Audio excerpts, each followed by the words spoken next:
L'épisode de forte chaleur est une aubaine sur le site expérimental de la Chambre d'agriculture. En juillet, les grappes de raisin sont encore vertes. Olivier et Silver s'intéressent à leur croissance qui varie en fonction de l'orientation des panneaux solaires. Donc là, on est dans le module qui ont l'ombré l'après-midi.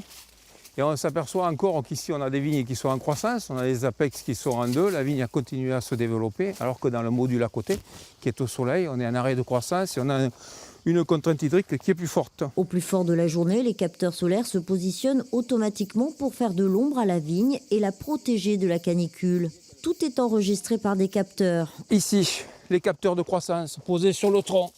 Au milieu de la végétation, les capteurs de température et dans le sol, les sondes qui permettent de mesurer l'humidité du sol. À l'horizontale, les panneaux solaires captent le rayonnement solaire pour le transformer en énergie électrique. Quand on voit l'évolution du climat, on se dit que c'est peut-être une solution d'avenir, donc de pouvoir cumuler à la fois de l'électricité et une situation qui permet à la vigne d'être protégée des trop grosses chaleurs.